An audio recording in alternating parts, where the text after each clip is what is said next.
Kenapa kata Allah Subhanahu wa taala ketika melarang? Ulaika yad'una ilan nar. Mereka mengajak kalian itu masuk neraka. Wallah yad'u ilal jannati wal maghfirati bi'izni. Sementara Allah mengajak kalian agar kiranya masuk surga dan mendapatkan pengampunan dengan izinnya. Itulah kenapa Allah Subhanahu wa taala melarang pernikahan beda agama.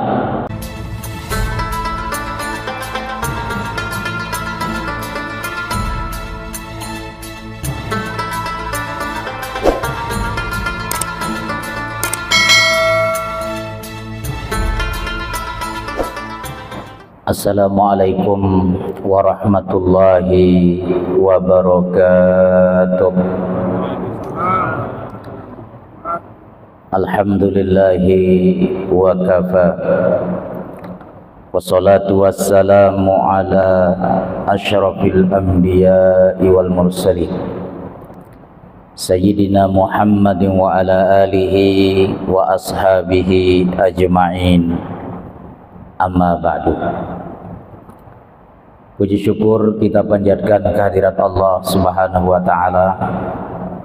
Pada malam hari ini kembali Allah Subhanahu wa taala pertemukan kita di majlis yang mulia ini, di salah satu masjid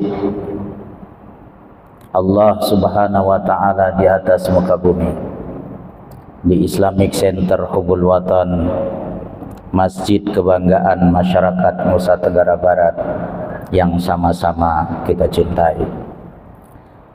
Salawat beserta salam semoga tercurah kepada baginda Rasulullah sallallahu alaihi wasallam. Semoga kita semua kelak mendapatkan syafaat dari baginda Rasulullah sallallahu alaihi wasallam. Jamaah rahimakumullah. Kajian kita pada malam hari ini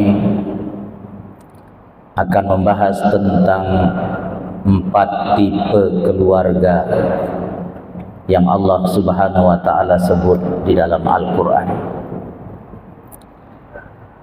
Namun sebelum kita membahas satu persatu tentang 4 tipe keluarga yang Allah sebut dalam Al-Qur'an ini, izinkan saya terlebih dahulu menyampaikan kepada kita semua bahwa apa yang saya sampaikan pada malam hari ini hanyalah semata-mata sebagai bentuk tazkirah, sebagai pengingat buat kita umat Islam agar kiranya berhati-hati dalam memilih pasangan. Karena pernikahan Allah sebut dalam Al-Quran dengan sebutan mitsaqan ghaliza, sebuah perjanjian yang suci, yang disaksikan oleh manusia, disaksikan oleh para malaikat, disaksikan oleh Allah Subhanahu wa ta'ala. Dan tentu kita kepingin menjadi keluarga dari dunia sampai di akhirat sana, menjadi keluarga yang kelak bersama seluruh keluarga kita reuni di dalam surganya Allah Subhanahu wa ta'ala. Jamaah rahimakumullah, nanti kajian kita pada malam hari ini akan juga saya kaitkan dengan fenomena banyaknya gadis-gadis muslimah yang terkadang menikah dengan yang non-muslim, yang rela pindah agama karena hanya alasan cinta. Bapak Ibu yang dirahmati Allah, dalam undang-undang negara kita memang telah diatur bahwa tidak dikenal istilah pernikahan beda agama di negara Republik Indonesia. Artinya siapapun warga negara Indonesia yang mau menikah, kalau dia misalnya seorang muslimah mau menikah dengan yang non-muslim,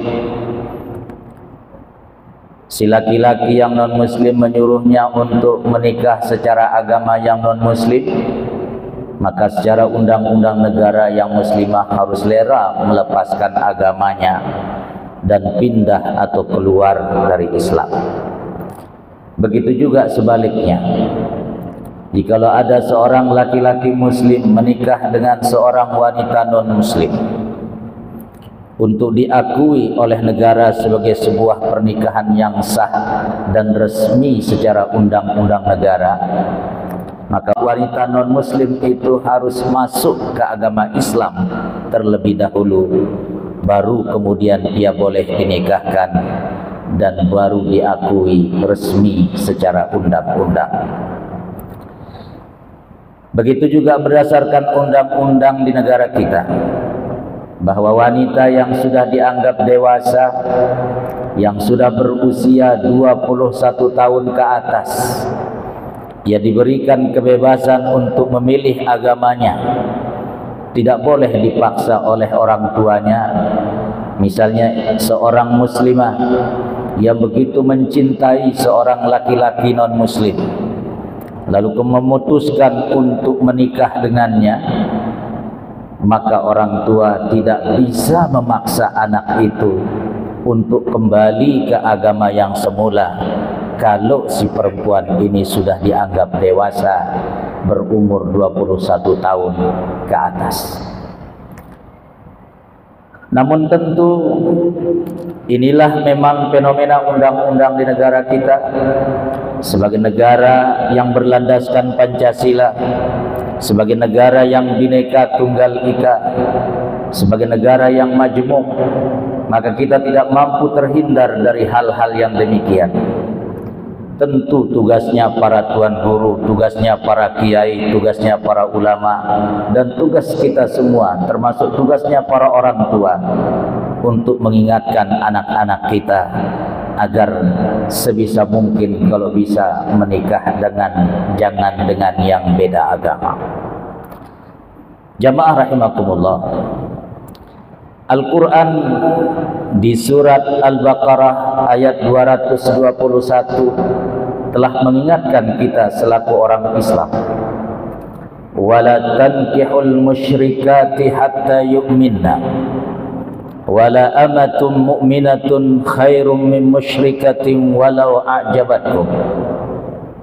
Hei kalian anak-anak muda Islam, janganlah kalian menikah dengan perempuan-perempuan yang musyrikah, kata Allah.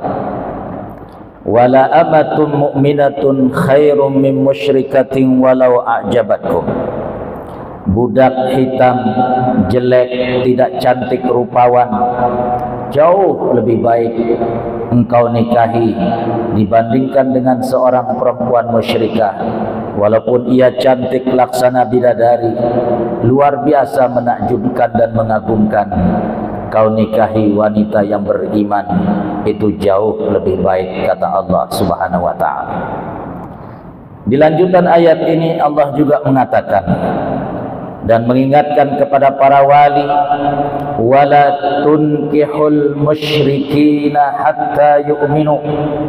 Kalian para wali, janganlah kalian nikahkan anak-anak gadis kalian dengan orang-orang musyrik sampai mereka mau beriman.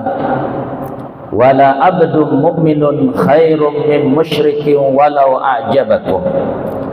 Engkau nikahkan putrimu dengan seorang budak hitam legam, tidak gagah, tidak tampan, jauh lebih baik dibandingkan engkau nikahkan anak gadismu dengan seorang laki-laki musyrik, walaupun ia gagah mengagumkan.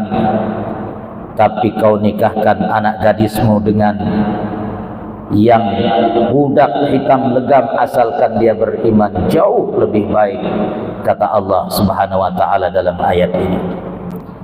Kenapa kata Allah Subhanahu wa ta'ala ketika melarang? Ulaika yad'una ilan nar. Mereka mengajak kalian itu masuk neraka. Wallah yad'u ilal jannati wal maghfirati bi'izni. Sementara Allah mengajak kalian agar kiranya masuk surga dan mendapatkan pengampunan dengan izinnya.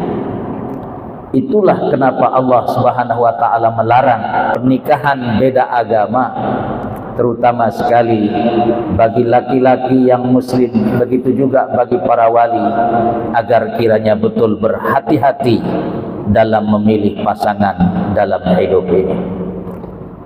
Jamaah rahimakumullah. Selanjutnya kita akan membahas tentang 4 tipe keluarga yang Allah Subhanahu wa taala sebut dalam Al-Qur'an. Agar kiranya kita nanti bisa mengambil pelajaran, agarnya kiranya kita menjadikan cerita dan peristiwa yang Allah ceritakan dalam Al-Qur'an, agar kiranya kita umat ini semakin sadar dan selalu berada dalam jalan yang benar. Tipe keluarga yang pertama, jamaah rahimakumullah, adalah tipe keluarga suaminya beriman, istrinya tidak beriman. Tipe keluarga yang kedua, istrinya yang beriman, suaminya tidak beriman. Tipe keluarga yang ketiga, suami dan istri dua-duanya tidak beriman. Tipe keluarga yang keempat, suami istri dua-duanya keluarga yang beriman. Hadirin hadirat kaum muslimin dan muslimat rahimakumullah.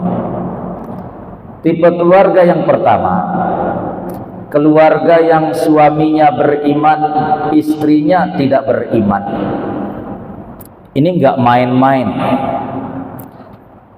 Suaminya bukan laki-laki biasa, bahkan suaminya nabi utusan Allah Subhanahu wa taala, yaitu keluarga Nabi Nuh dan Nabi Lut alaihi wassalam, yang Allah Subhanahu wa taala sebut di Al-Qur'an di surat At-Tahrim ayat yang ke-10. Daraballahu masalan lil ladzina kafaru imra'ata Nuhin wa imra'ata Lut kanata tahta abdaini min ibadina salihain fakhanatahuma falam yughniya minallahi syai'a wa qila dakhulan nar ma'ad dakhilin. Tipe keluarga yang pertama, tipe keluarga suami yang beriman, istri yang tidak beriman, yaitu keluarganya Nabi Nuh dan keluarganya Nabi Lut alaihi wassalam. Suami bukan manusia biasa, tetapi manusia-manusia pilihan Allah Subhanahu wa taala. Tapi istrinya tidak mau beriman kepada Allah dan tidak mau beriman kepada sang suami yang merupakan utusan Allah Subhanahu wa taala. Maka Allah ceritakan dalam ayat ini, daraballahu masalan lil ladzina kafaru imra'ata Nuhin wa imra'ata Lut.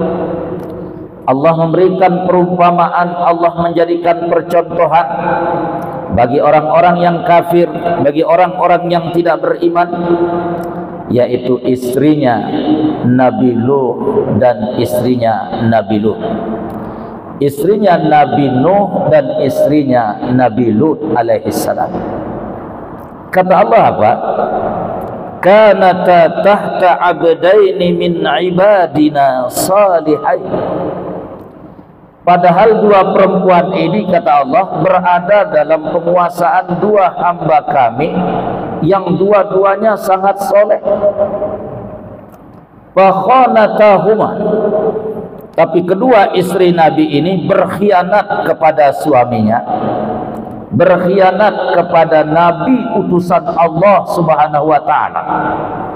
Mohon maaf jamaah rahimakumullah, sebagian besar ulama tafsir mengatakan makna istri-istrinya berkhianat kepada suaminya dalam ayat ini, istri-istri Nabi yang dua ini tidak berselingkuh, tidak berzina dengan laki-laki lain. Tapi yang dimaksudkan dengan berkhianat, mereka adalah para provokator yang mengajak orang-orang untuk tidak mau beriman kepada Allah dan tidak mau beriman kepada suaminya sebagai utusan Allah. Itu makna dari fakhanatahuma.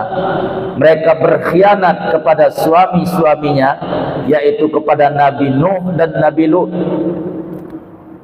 Padahal kata Allah, mereka berada dalam penguasaan dua hamba pilihan kami yang dua-duanya solehnya luar biasa.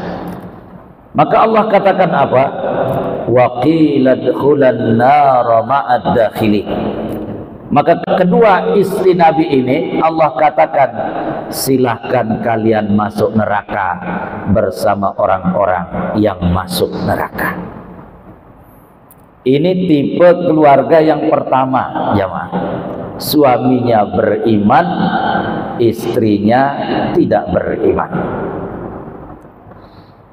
Tipe keluarga yang kedua, yaitu tipe keluarga istrinya yang beriman, suaminya tidak beriman, yaitu tipe keluarga Fir'aun. Jamaah rahimakumullah, kita semua tahu siapa Fir'aun, raja Mesir yang luar biasa terkenalnya. Bahkan diabadikan jasadnya oleh Allah sampai hari ini, yang Allah sebut di Al-Quran di salah satu surat dalam Al-Quran, fal yawma nunajjika bi badanika litakuna liman khalfaka ayah. Di surat Yunus, hari ini kata Allah, kami selamatkan jasadmu agar kiranya engkau menjadi pelajaran bagi orang-orang setelahmu. Raja yang berani mengatakan di hadapan rakyatnya, ana rabbukumul a'la, saya adalah Tuhan kalian yang paling tinggi, mendeklarasikan dirinya sebagai Tuhan. Sosok suami yang bejat, manusia durjana, tapi punya istri yang luar biasa solehahnya, beriman kepada Allah, beriman kepada utusan Allah, yaitu Nabi Musa dan Nabi Harun ketika itu, yaitu istrinya yang bernama Asiyah binti Muzahir,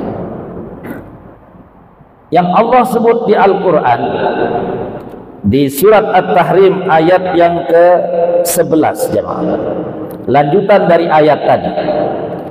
Wa daraballahu masalan lil ladzina amanu imra'ata fir'aun idz qalat rabbi ibni li 'indaka baitan fil jannah wa najjini min fir'auna wa 'amalihi wa najjini minal qaumiz zalimin. Allah memberikan perumpamaan, percontohan bagi orang-orang yang beriman. Siapakah dia? Imra'atu Fir'aun, yaitu istrinya Fir'aun, namanya Asiyah binti Muzahir. Ketika ia berdoa, perhatikan jemaah, Rabbi ibni li 'indaka baitan fil jannah. Jadi setelah Fir'aun mengetahuinya beriman kepada Allah, beriman kepada Nabi Musa, dan tidak mau mengakui Fir'aun sebagai Tuhannya, sebegitu cintanya Fir'aun kepada istrinya, karena Asiyah seorang perempuan yang cantik luar biasa, tapi karena tidak mau mengakui Fir'aun sebagai Tuhannya, Fir'aun pun mengeksekusinya. Dia dihukum gantung.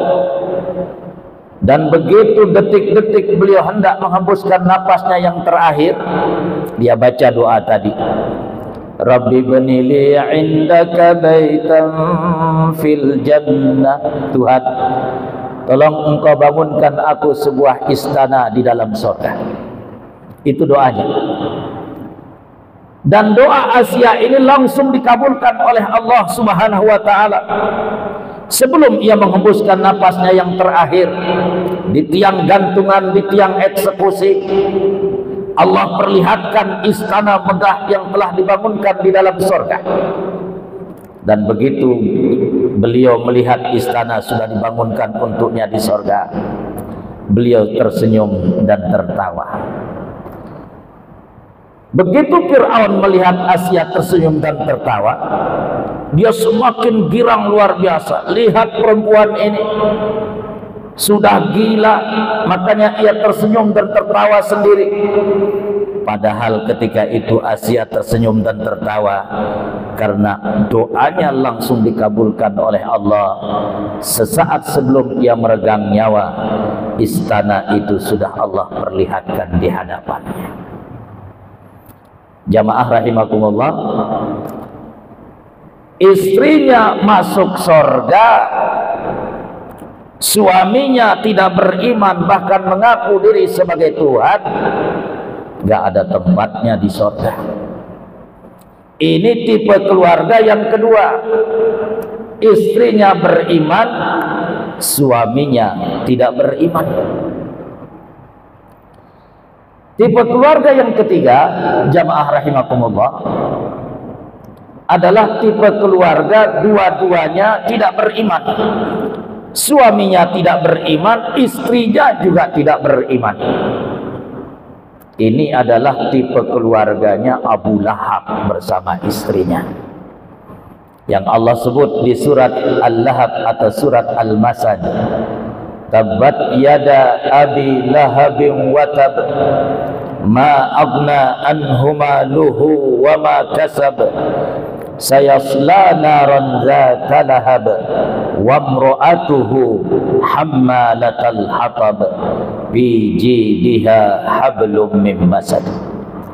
Allah sebut bahwa yang namanya Abu Lahab itu sayasla naran dzata lahab, dia akan masuk neraka yang menyala-nyala. Wa imra'atuhu, bersama istrinya. Allah sudah vonis suami istri ini berada dalam neraka. Suaminya tidak beriman, istrinya tidak beriman, dua-duanya berada di dalam neraka. Jamaah rahimakumullah, tipe keluarga yang pertama, suami beriman, istri tidak beriman, tentu bukan tipe keluarga ideal. Begitu juga yang kedua, istri yang beriman, suami tidak beriman, bukan tipe keluarga ideal. Apalagi tipe keluarga yang ketiga, suami tidak beriman, istri juga tidak beriman, dua-duanya tidak beriman, jauh dari sebutan ideal.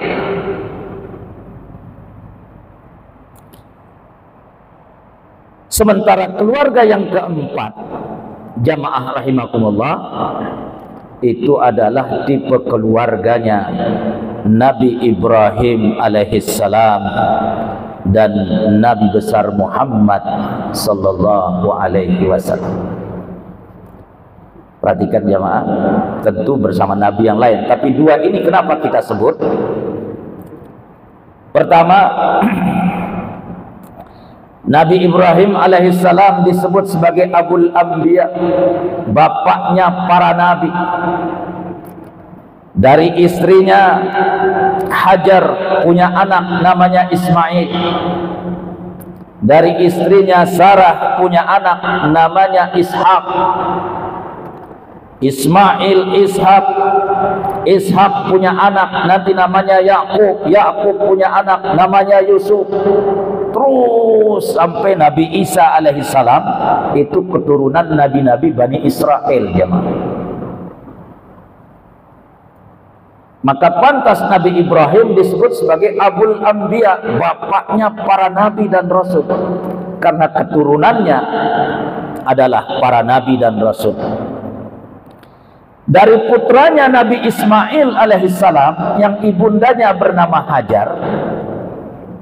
Mohon maaf ibu-ibu, Nabi Ibrahim suaminya istrinya dua. Nanti Nabi Muhammad bukan lagi dua, banyak istrinya. Maka yang perlu orang-orang soleh itu istrinya banyak, ya, supaya mampu melahirkan keturunan yang soleh-soleh insya Allah. Tapi kita ini rata-rata penakut, nggak berani. Kenapa? Karena istri kita lebih berani dibanding kita. Masya Allah. Dari istri beliau yang bernama Hajar punya anak namanya Ismail. Dari Ismail inilah nanti kemudian lahir Nabi akhir zaman, baginda Rasulullah sallallahu alaihi wasallam. Suami beriman, istri beriman, anak-anak beriman. Itulah tipe keluarga ideal.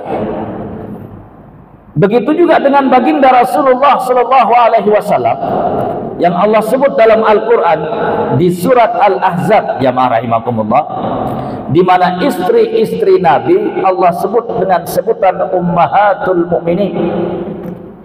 Semua istri Nabi itu bergelar ibu bagi seluruh orang-orang yang beriman. Ya, mohon maaf.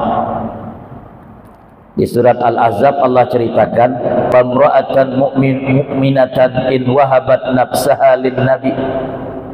Banyak di zaman Nabi itu jamaah perempuan-perempuan yang beriman yang mensedekahkan dirinya kepada baginda Nabi. Banyak yang bersedekah, yang menyerahkan dirinya untuk dijadikan sebagai istri. Ada yang diterima oleh Nabi, ada yang ditolak oleh baginda Nabi.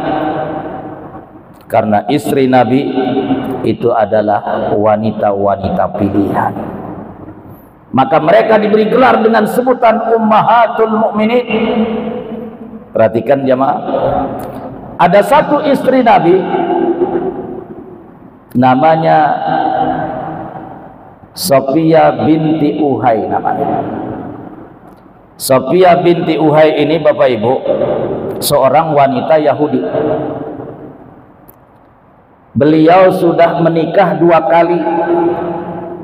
Sewaktu menikah dengan dengan suaminya yang kedua, beliau satu malam pernah bermimpi rembulan jatuh di pangkuannya. Besoknya ia cerita kepada suaminya, "Tadi malam aku mimpi indah sekali." "Emang mimpimu apa?" "Aku mimpi rembulan jatuh di pangkuanku." Apa jawaban suaminya Bapak Ibu? Suaminya langsung mengatakan begini, "Emangnya kamu kepingin nikah sama si Muhammad ya?" Itu kata suaminya. Waktu istrinya yang bernama Sofia binti Uhai ini bercerita kepadanya. Saat itu Sofia binti Uhai masih menjadi seorang perempuan Yahudi. 4 tahun setelah mimpi itu, Khaybar ditundukkan oleh baginda Nabi. Sofia binti Uhai ini menjadi tawanan. Dibawalah beliau ke hadapan baginda Rasulullah sallallahu alaihi wasallam dan Nabi kemudian memberikan kepadanya 2 pilihan. "Sofia," kata Nabi, "aku berikan engkau 2 pilihan. Pertama, engkau aku lepaskan, aku bebaskan, bebas tanpa beban. Yang kedua, engkau masuk Islam dan menikah dengan saya." Itu kata Nabi memberikan pilihan kepada Sofia binti Uhai jemaah. Dan tanpa berpikir 2 kali, Sofia binti Uhai teringat dengan mimpinya sekian tahun yang lalu. Ketika ia mimpi rembulan jatuh di pangkuan dan suaminya mengatakan, "Emangnya kamu menikah dengan si Muhammad, penguasa Madinah itu ya?"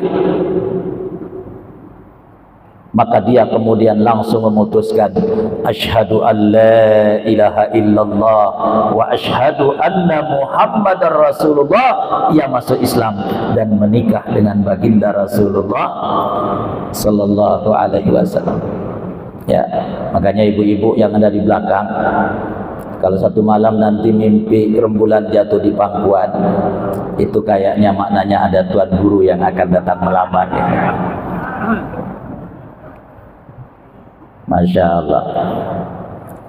Jamaah rahimakumullah, itulah empat tipe keluarga yang Allah subhanahu wa ta'ala sebut dalam Al-Quran.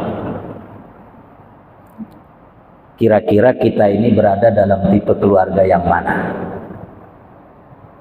Hah? Amin, mudah-mudahan, amin. Inilah pentingnya mengapa tema ini saya sampaikan, jamaah rahimakumullah. Kalau kita memilih untuk menjadi tipikal keluarga yang keempat, suami beriman, istri beriman, maka kita akan menjadi keluarga tidak hanya semenjak di dunia, insya Allah bahkan di akhirat kita tidak akan terpisahkan oleh siapa-siapa.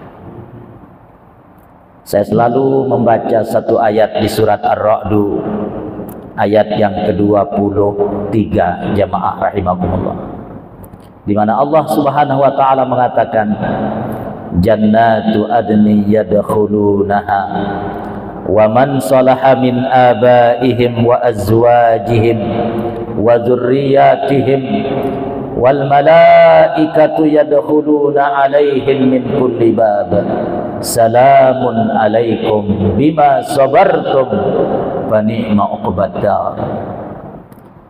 Perhatikan jemaah, kalau ibu bapak kita orangnya soleh, orangnya beriman, orangnya beragama Islam, suami istri kita orangnya soleh, solehah, beriman dan beragama Islam, wa dzurriyyatihim, semua keluarga besar kita orang-orang yang beragama Islam, beriman, soleh dan solehah, jannatu adni yadkhulunaha wa man salaha min abaihim wa azwajihim wa dzurriyyatihim.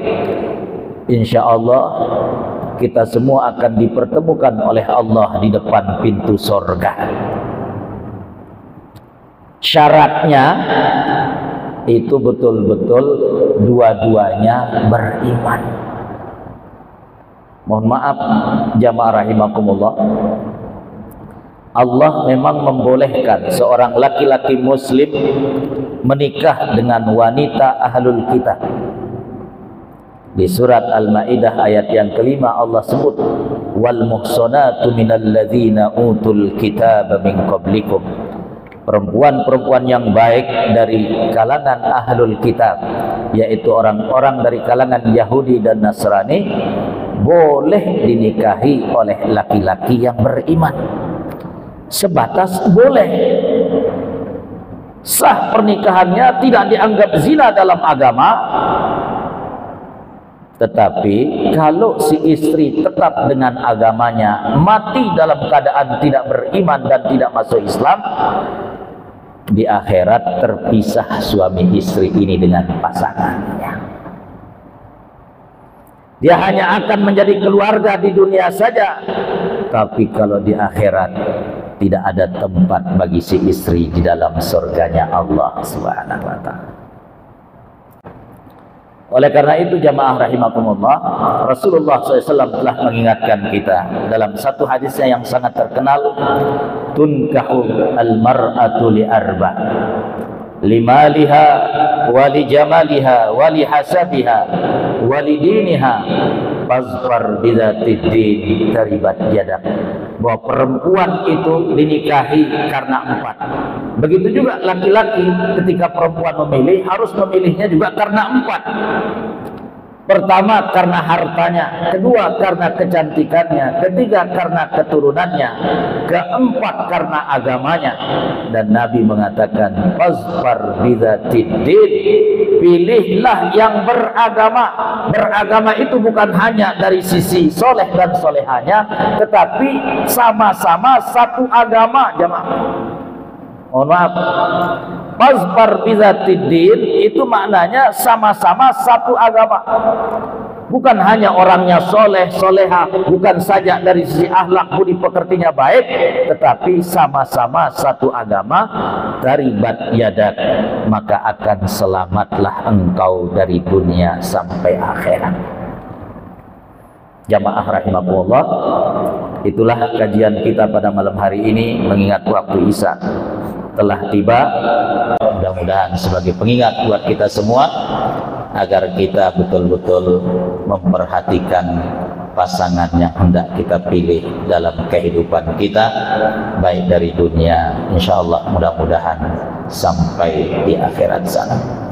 Aqulu qali hadza wa astaghfirullah li wa lakum wa lisa'iril muslimin wal muslimat fastaghfiruhu innahu huwal ghafurur rahim. Wassalamu alaikum warahmatullahi wabarakatuh. Waalaikumsalam warahmatullahi wabarakatuh.